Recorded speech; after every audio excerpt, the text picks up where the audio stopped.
Muy buenas tardes a todos los participantes. Los saludamos desde el Ministerio de Salud, desde la Dirección de Infosalud, de la Dirección General de Telesalud, Referencias y Urgencias. Empezaremos la telecapacitación programada para el día de hoy, martes 17 de noviembre, con el tema hipertensión en el embarazo, a cargo del doctor Frank Ilazaca, el Hospital Nacional Docente Madre y Niño San Bartolomé. Quisiéramos recordarles a todos los participantes que cualquier pregunta la pueden realizar a través del chat y estas serán respondidas al término de la ponencia. Bienvenido, doctor Frank. Es un honor tenerlo con nosotros el día de hoy. Quedamos atentos a usted. Adelante. Gracias. Buenas tardes.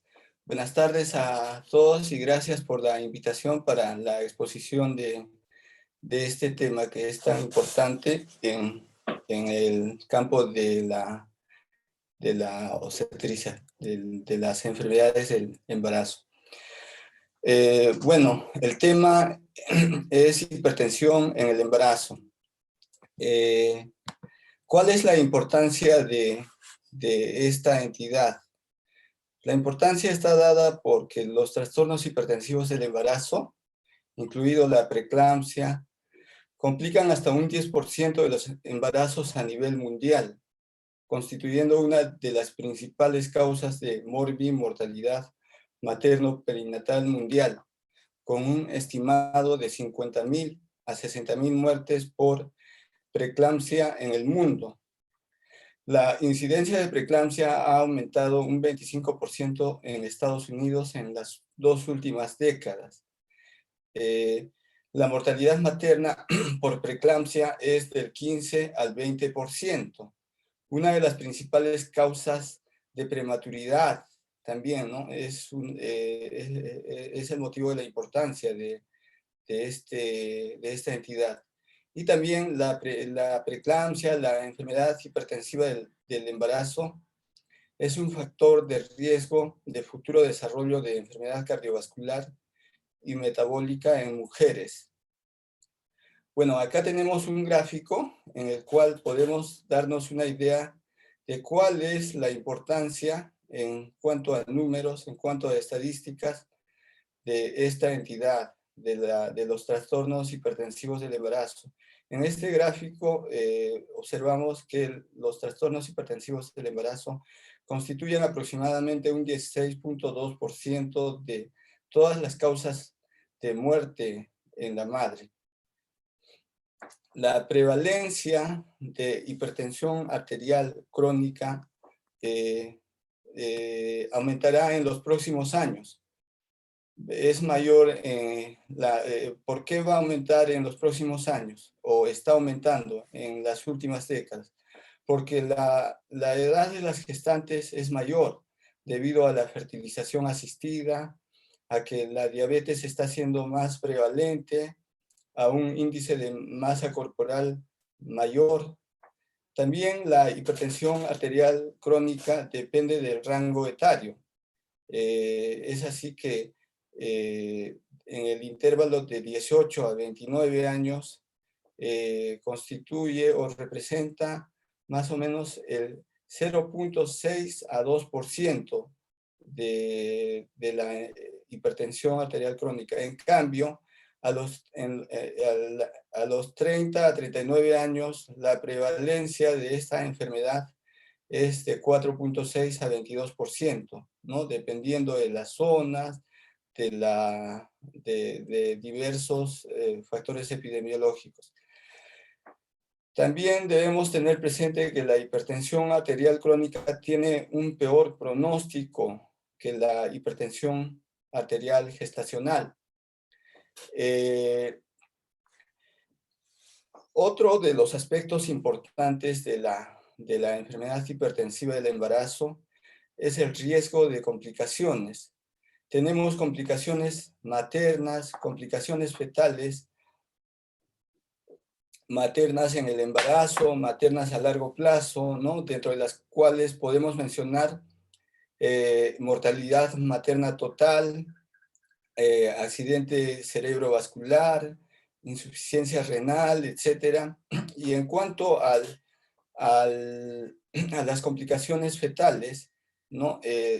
Lo más resaltante podría ser el bajo peso al nacer, ¿no?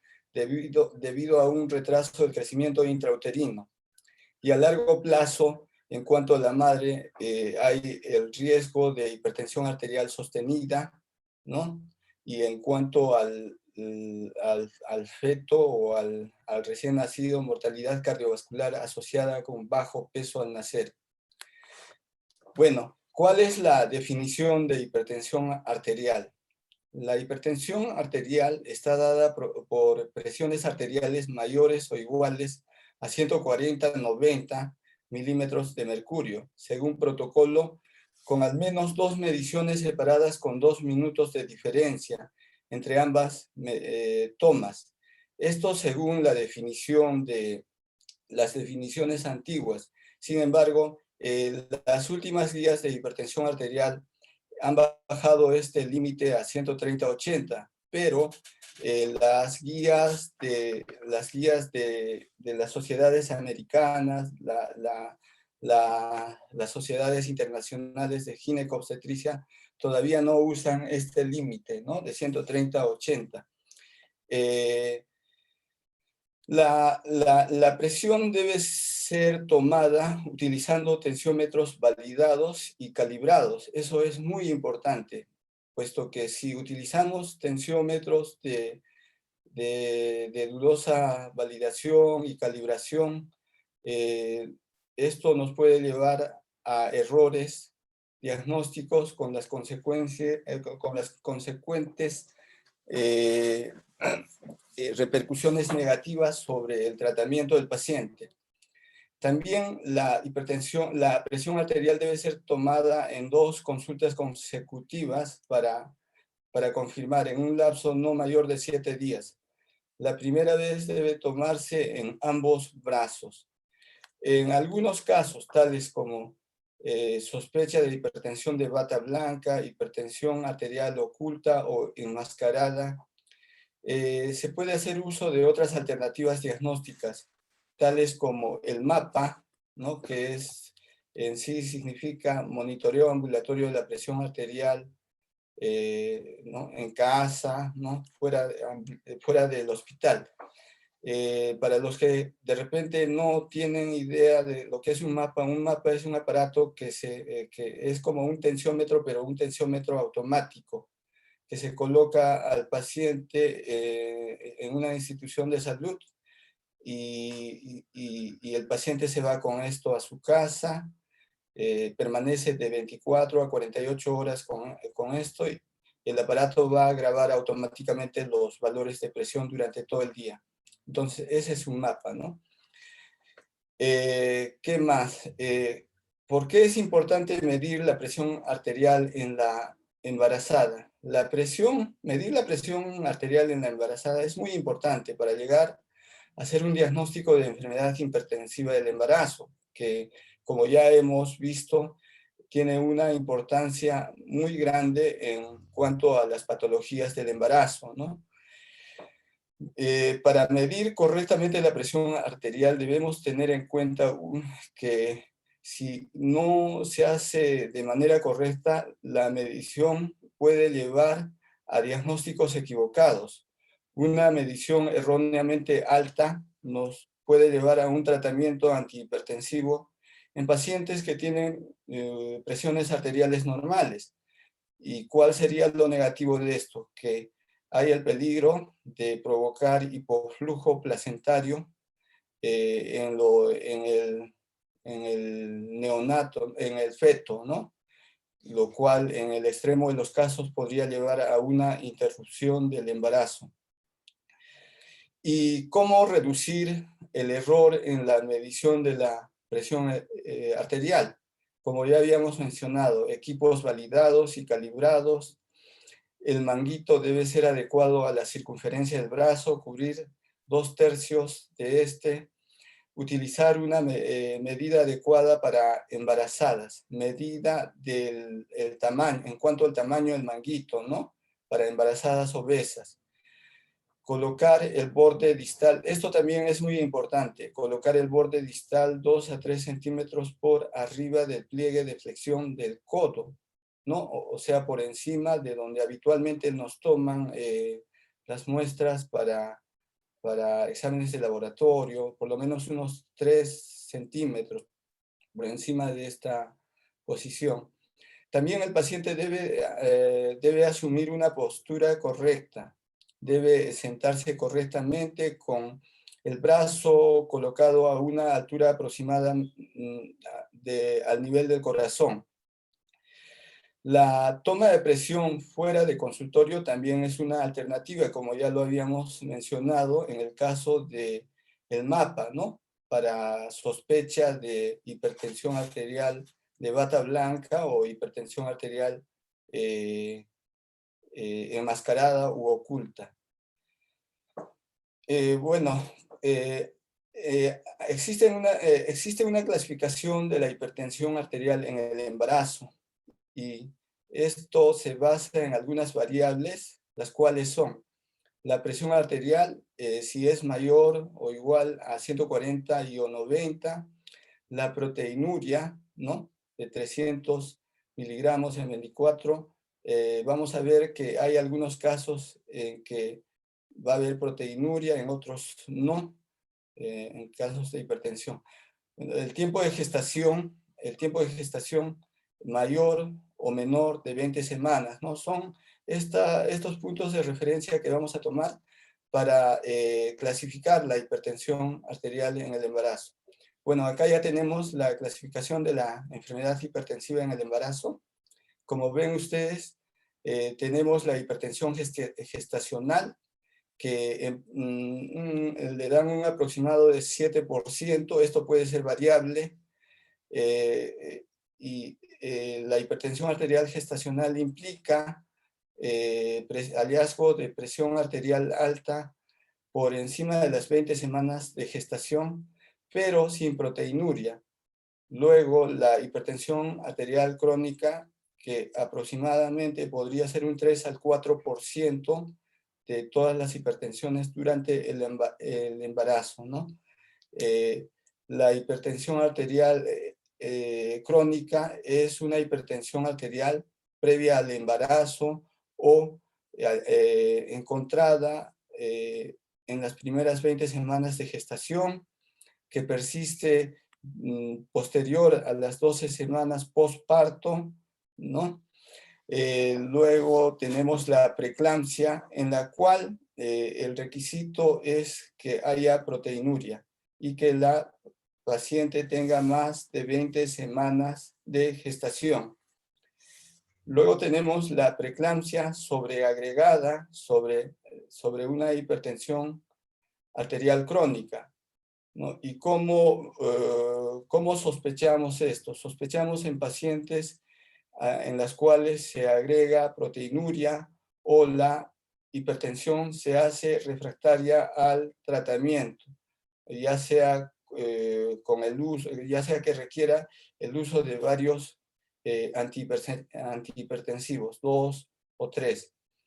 Finalmente, el último grupo de casos de hipertensión arterial en el embarazo lo es la eclampsia. Esto aproximadamente es un 1%, se da en un 1%. ¿Y en qué consiste? Consiste en la preeclampsia, pero adicionalmente se presentan convulsiones, pero sin una causa aparente conocida, ¿no? Detectable, ya sea que en la tomografía o que no haya sospechas de hemorragia cerebral, o que no tenga antecedentes de epilepsia, etc. O sea, es una hipertensión, es una preeclampsia con convulsiones, pero sin causa aparente atribuible. ¿Cuáles son los factores predisponentes para el desarrollo de hipertensión en el embarazo y más propiamente la preeclampsia? Dentro de los factores predisponentes se ha visto que hay una alta asociación con la primiparidad, preeclampsia en embarazos previos, hipertensión arterial crónica previa o enfermedad renal crónica previa, historia de trombofilia, embarazo múltiple, fertilización in vitro,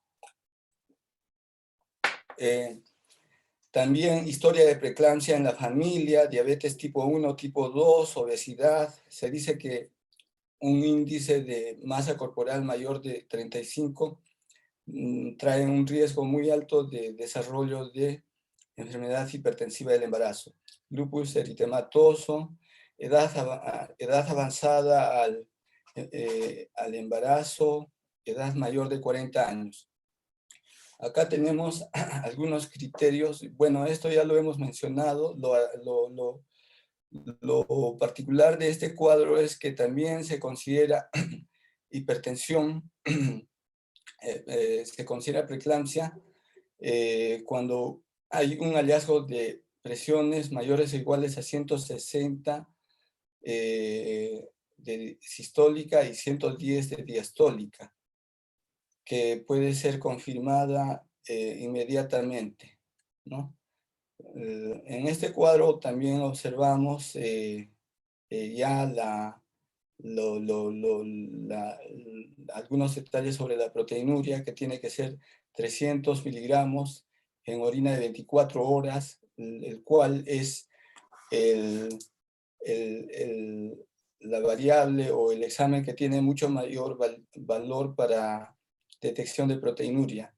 También hay otros métodos de detección de proteinuria, los cuales son las tiras reactivas, la relación entre proteína y creatinina mayor de 0.3 en la orina, ¿no? Y en ausencia de proteinuria, y sospechas de hipertensión arterial,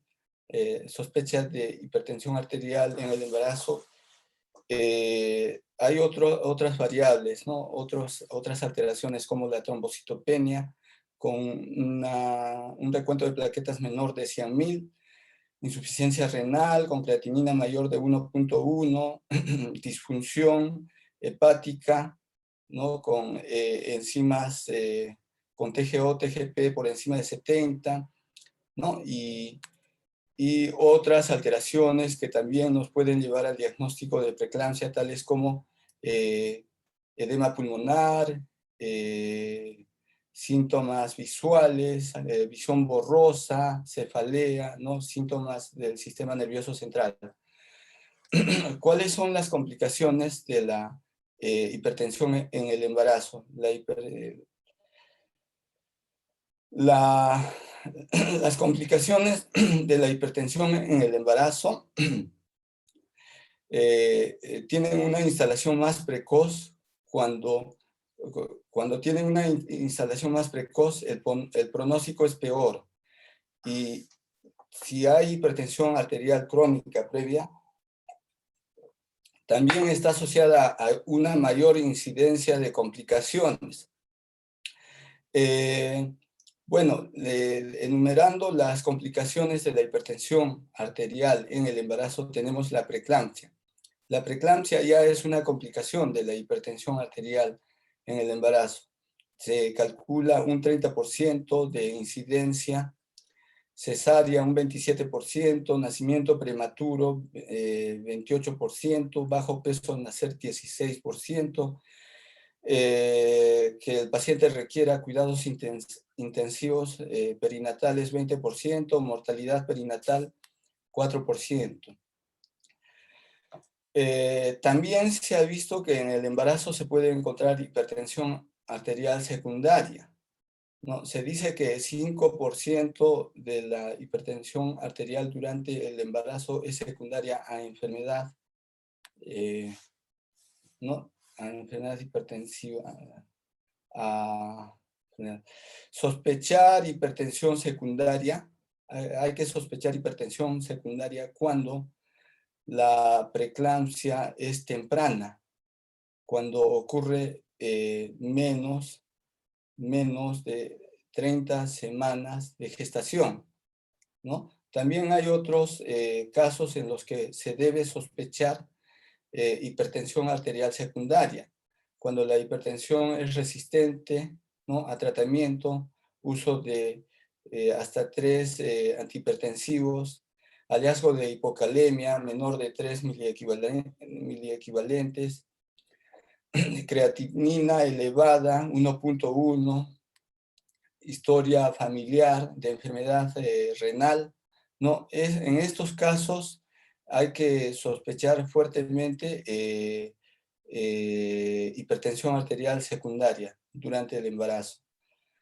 Acá tenemos una lista donde podemos ver las causas, ¿no?, de hipertensión arterial secundaria, de origen renal, de origen endocrino, ¿no?, y otras causas tales como síndrome de apnea y hipopnea del sueño, coartación de aorta, hipertensión arterial inducida por fármacos, etc. Bueno, en cuanto a la fisiopatogenia de la preeclampsia, tenemos que están involucrados factores inmunológicos, factores genéticos, ¿no? Y los que finalmente van a llevar a una inadecuada placentación, ¿no? Esto ya es, digamos, son alteraciones tisulares en la placenta, ¿no?, que involucra los vasos espirales, ¿no? Esta inadecuada placentación finalmente va a llevar a una disfunción endotelial generalizada, ¿no?, que va a comprometer diversos órganos, diversos aparatos, tales como el aparato cardiorrespiratorio, que puede presentarse como edema pulmonar, o mejor dicho, puede expresarse como edema pulmonar. En el sistema nervioso central podemos tener eclampsia. En cuanto al sistema renal, al aparato renal, se va a expresar mediante proteinuria, el hígado, disfunción hepática, ¿no?, y hematológicamente trombocitopenia, ¿no?, diversas alteraciones que van a hacer expresión de la disfunción endotelial. Y con esto se ve finalmente el problema de la enfermedad hipertensiva en la madre, ¿no? La preeclampsia, la eclampsia, los diversos casos. En cuanto a las repercusiones sobre el feto, principalmente va a haber un retraso del crecimiento intrauterino, ¿no?, que es el daño más grave al que puede llevar esto. Inclusive, si esto es en extremo, podría ocurrir el óbito fetal. En cuanto a los cambios hemodinámicos y renales en el embarazo, tenemos que en el embarazo normal, el volumen plasmático aumenta, la resistencia periférica disminuye, el flujo plasmático renal aumenta un 40%, y diversos cambios en la síntesis, ¿no?, en la síntesis de angiotensina, respuesta a la angiotensina, pero que en el caso del embarazo con hipertensión arterial va a estar alterado. Por ejemplo, el volumen plasmático no va a aumentar, va a disminuir. La resistencia periférica va a aumentar. El flujo plasmático renal disminuye y se agrega proteinuria. En cuanto a hallazgos de laboratorio, bueno, esto creo que lo habíamos mencionado rápidamente, para precisar los hallazgos, las alteraciones de laboratorio nos van a dar un hematocrito aumentado, ¿no? Se dice que si el hematocrito está por encima de 37, deberíamos sospechar. La creatinina por encima de 0.8. Algunos autores mencionan por encima de 1.1, ¿no?, pero más o menos por ahí va la alteración, lo cual va a reflejar un deterioro renal. El ácido úrico por encima de 4.5, el cual es un indicador de peor pronóstico. la proteinuria, ¿no? Que es la alteración más resaltada, por encima de los 300 miligramos por 24, cada 24 horas. Y esto trae consigo un peor pronóstico, ¿no? De la enfermedad hipertensiva del embarazo. Las enzimas hepáticas, TGO, TGP por encima de 70 unidades por litro, deterioro que implica un deterioro hepático, una disfunción hepática, plaquetas por debajo de 100.000 por milímetro cúbico, lo cual refleja un daño endotelial.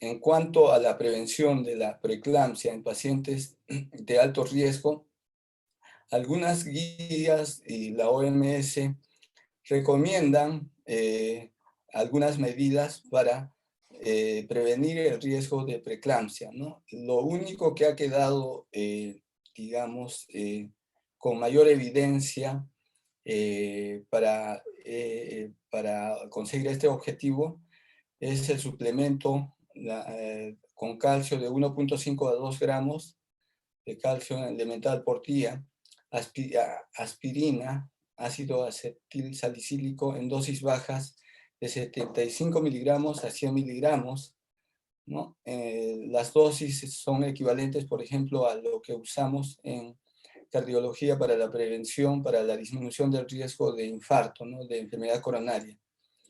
El ácido salicílico lo recomiendan en las noches antes de acostarse. Y la recomendación en cuanto al momento indican que debe ser antes de las 20 semanas, si bien la evidencia más reciente encuentra beneficios con el inicio antes de las 16 semanas, idealmente a las 12 semanas.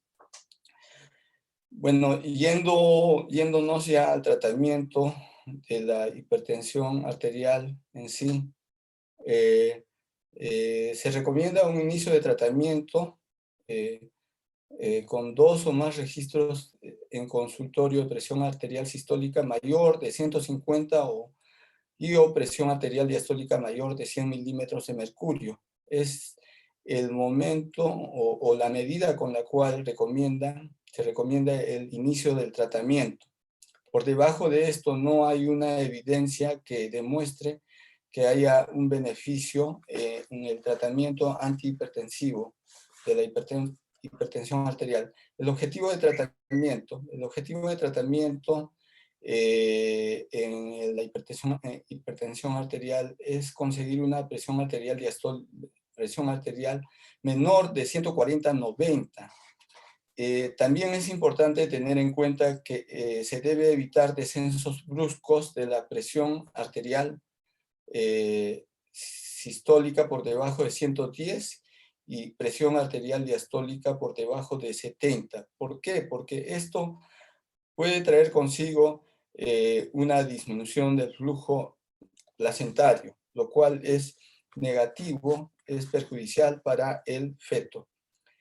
También siempre recordar la indicación de mapa, monitoreo ambulatorio de la presión arterial, cuando tengamos la sospecha de hipertensión de bata blanca o hipertensión oculta, ¿no?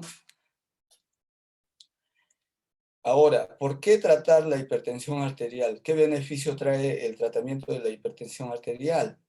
Se dice, las evidencias muestran de que no toda hipertensión arterial en el embarazo debe ser tratada, según los beneficios que se ha observado en los grandes estudios, ¿no? En los metaanálisis.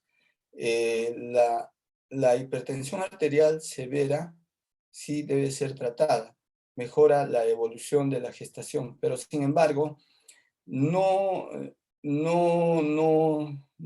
hay un cambio en el progreso o en el desarrollo de la preeclampsia, no hay un cambio en el curso de la preeclampsia. Simplemente nos ayuda para evitar, el beneficio está dado por la disminución del riesgo de complicaciones cerebrovasculares. Pero en cuanto a alterar el curso de la preeclampsia, ¿no? De la disfunción endotelial, de toda esta alteración multisistémica, el tratamiento de la hipertensión no ha mostrado beneficios. En la hipertensión leve, no hay evidencia de afectar la progresión de la enfermedad. Sí disminuye la evolución a hipertensión arterial severa, pero solamente eso. No afecta la progresión de la enfermedad. Pero nuevamente tener en cuenta evitar bajar la presión arterial diastólica por debajo de 70 y la sistólica por debajo de 110, puesto que con esto afectamos la irrigación fetoplacentaria.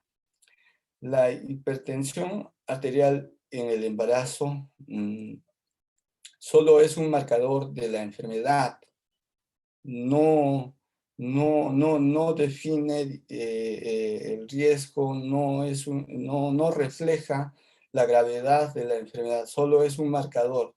Su control no mejora la patología de base ni la disfunción endotelial. En cuanto al tratamiento, tenemos algunas drogas, algunos fármacos para el tratamiento. Tenemos la alfa-metildopa, que es la más conocida y que tiene digamos, un nivel de evidencia B, ¿no? Con una indicación de clase 1. Y por otra parte, en cuanto al riesgo para el embarazo, es una de las que tiene menos riesgos. No ha mostrado, digamos, riesgo de daños sobre el feto. Luego tenemos el labetalol, cuya dosis varía de 200, de 200 a 1200. Esto es por vía oral. El nifedipino de acción prolongada tiene una dosis, se puede usar desde 20 a 60 miligramos. El atenolol no es una droga, no es un fármaco indicado en la hipertensión arterial en el embarazo. También tenemos algunas drogas que están contraindicadas absolutamente, como son los YECAS y los ARA2, ¿no? Y en la lactancia, en la lactancia sí podemos usar inclusive los YECAS y los ARA2, pero de preferencia usamos el alfa-metildopa, el labetalol, el atenolol y nifedipino, ¿no? En cuanto al uso ya en sí, por ejemplo, acá tenemos el uso de los fármacos antihipertensivos en situaciones de hipertensión arterial, en hipertensión arterial que requiere un urgente tratamiento, ¿no? El labetalol se puede iniciar con dosis de 10 a 20 miligramos intravenosos y se puede agregar o se puede volver a usar cada 20 minutos con dosis de 20 a 80 miligramos cada 20 a 30 minutos, ¿no? La dosis máxima intravenosa es de 300 miligramos y también se puede usar en infusión continua de 1 a 2 miligramos. Considerar también como agente de primera elección, la taquicardia es menos frecuente y tiene pocos efectos adversos. Está contraindicado en pacientes con asma, enfermedad cardíaca o falla cardíaca. La hidralazina es otro fármaco que también podemos usar en hipertensión arterial que requiere manejo urgente, ¿no? Pero no es muy usada en nuestro medio. El nifedipino es más ampliamente usado por, por los ginecólogos, ¿no? Se inicia con 10 a 20 miligramos oral, ¿no? Y se puede repetir cada 30 minutos. La dosis máxima de esto es 60, de este medicamento es 60 miligramos. Y en cuanto al tratamiento antihipertensivo, pero por vía oral, tenemos el labetalol también, pero en dosis mayores, ¿no? Por ejemplo, el labetalol de 200 a 2400 oral, el nifedipino de 30 a 120 miligramos, ¿no? Pero de preferencia el de liberación lenta. La metildopa de 0.5 a 3 gramos. Algunos autores, algunas literaturas dicen como dosis máxima 2 gramos, ¿no? Se puede hacer uso de, el uso se puede hacer dividido en 3 a 4 dosis, ¿no? 250 a 500 hasta 750 en 2 a 4 dosis. También hay la opción del uso de diuréticos tiacídicos, los cuales no son muy usados en el embarazo, ¿no? Y nuevamente mencionar que están contraindicados los IECA y los ARA2, ¿no? ¿Por qué? Porque están asociados con anomalías, con riesgo de anomalías fetales. Bueno, en cuanto a conclusiones, bueno, ¿qué conclusiones podemos extraer de este tema? El tratamiento de la hipertensión arterial leve a moderada reduce el riesgo solamente de progresión a hipertensión arterial severa, pero no está demostrado que disminuya los eventos perinatales, no está demostrado que afecte el curso de la preeclampsia, porque finalmente la preeclampsia va a comenzar a revertir o va a comenzar a mejorar cuando cuando se dé el parto, ¿no? Con la expulsión de la placenta. Pero el tratamiento de la hipertensión no afecta la fisiopatología de la preeclampsia. Es importante que los pacientes tengan una consulta preconcepcional para informarles sobre el riesgo, para detectar pacientes que tengan riesgo de llegar a sufrir este tipo de patologías. La técnica correcta de la presión arterial en consultorio es muy importante, con los detalles que ya habíamos mencionado, ¿no? Medir con aparatos validados y calibrados. También en los casos en los que amerite, en los casos en que haya sospecha de que el diagnóstico, en los que el diagnóstico es dudoso, tales como la hipertensión de bata blanca o la hipertensión enmascarada, mediciones fuera del consultorio, en casa. Utilizar drogas con evidencia y no utilizar IECAS, ¿no? Es otra de las cosas que hay que resaltar. Los IECAS, accidentalmente, a veces las pacientes, por descuido o por falta de información, tomaban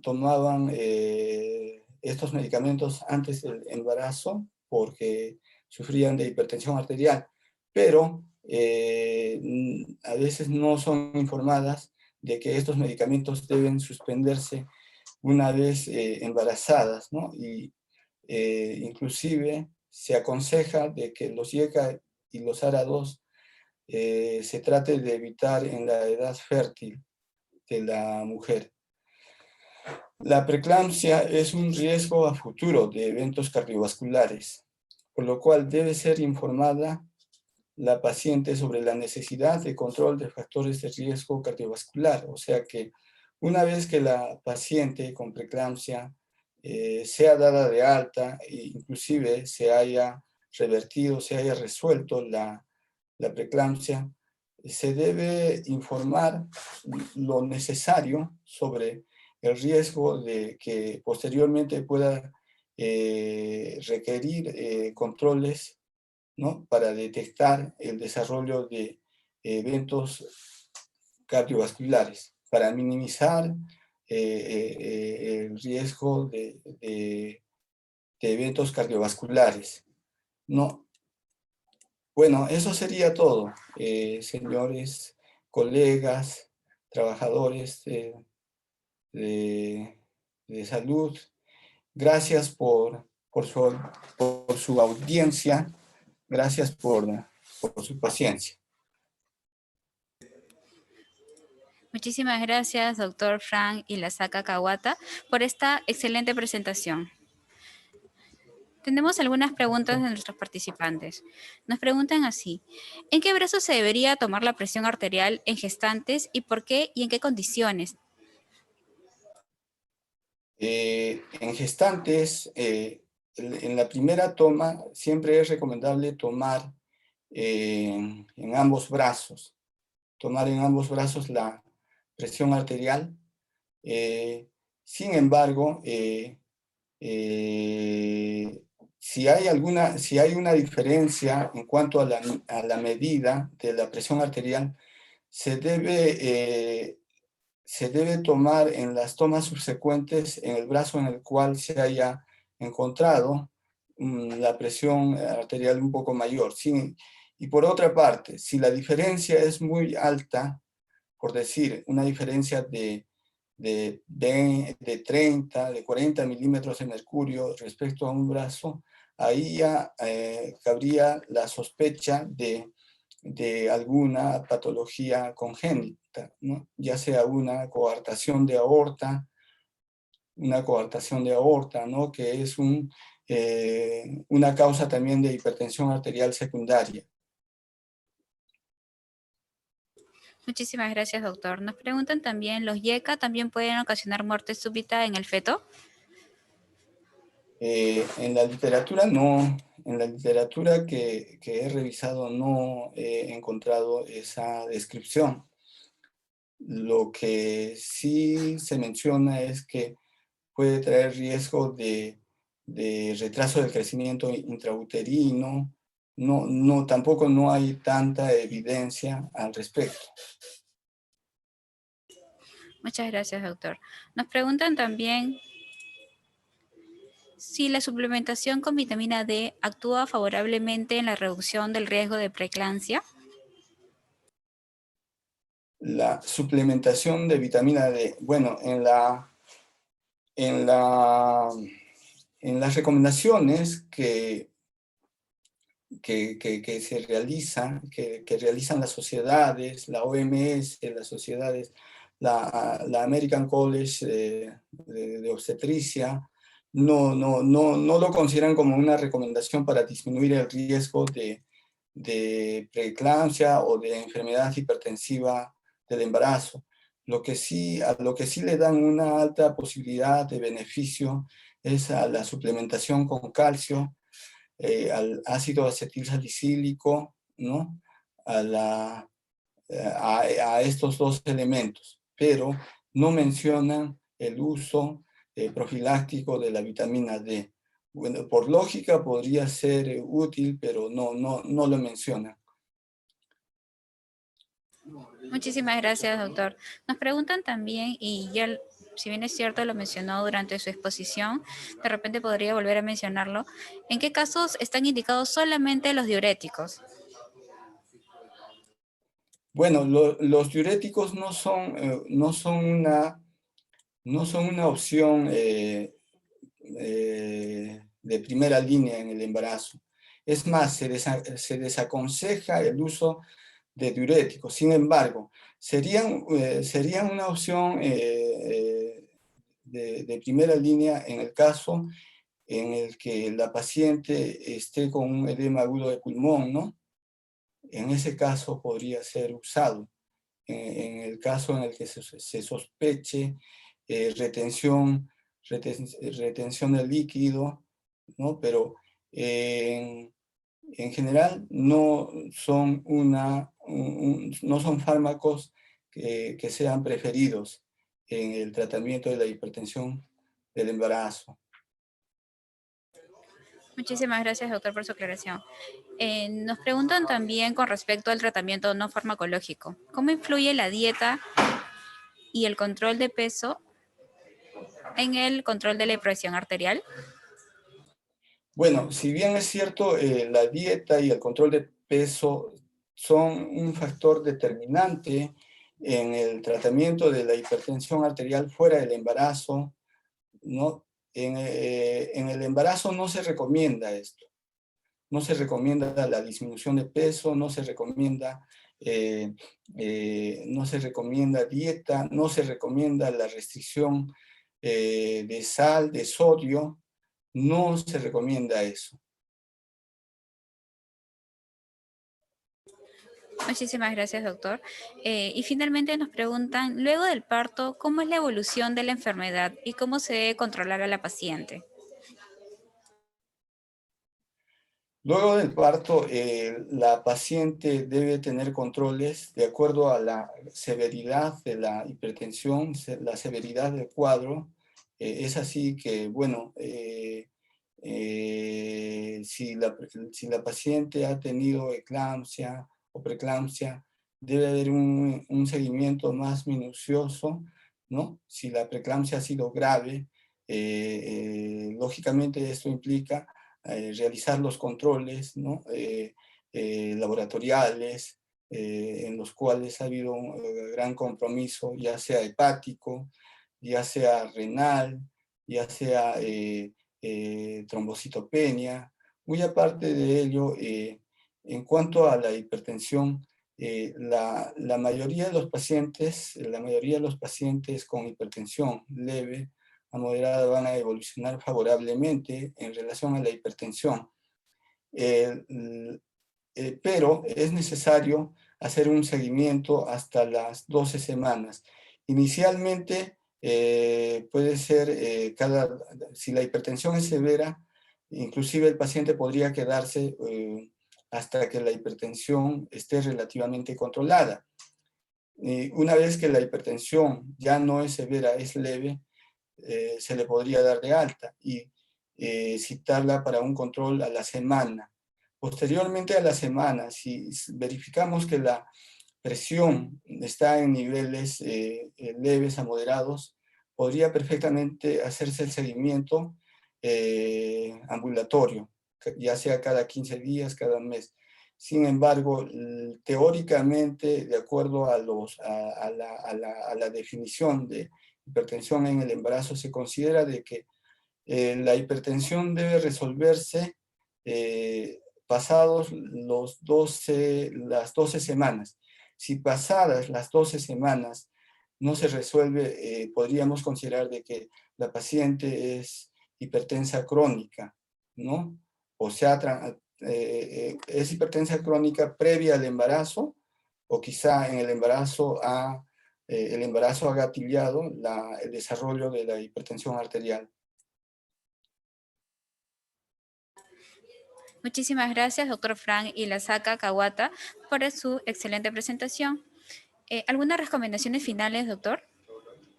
Bueno, resaltar la importancia de la correcta medición de la hipertensión arterial en las embarazadas, puesto que a veces una toma de la presión arterial no parece algo importante, a veces no parece algo que sea trascendente, pero sí, muchas veces haciendo la toma de la hipertensión arterial podemos detectar casos severos y de esta manera evitar perjuicios, daños tanto a la madre como al, al, al feto, ¿no? Y también siempre tener en mente de que las drogas, los fármacos, tales como los IECA y ARA2, están contraindicados en el embarazo. Siempre hay que estar atentos, siempre estar atentos a verificar si la paciente está tomando este tipo de medicamentos para el tratamiento de la hipertensión arterial antes del embarazo y recomendarle de que lo suspenda o de preferencia no lo use, ¿no? Más aún en edad fértil. Muchas gracias, doctor Frank Ilazaca Gawata, especialista en cardiología del Hospital Nacional Docente Madre Niño San Bartolomé. Muchas gracias por su participación el día de hoy con este tema tan importante. Gracias por brindarnos toda esta información que permite fortalecer las capacidades del personal de salud. Ok, Esperamos contar con usted para muchísimas próximas gracias. telecapacitaciones. Gracias a todos, gracias a la audiencia y gracias por la invitación. Muchísimas gracias. Muchísimas gracias, doctor.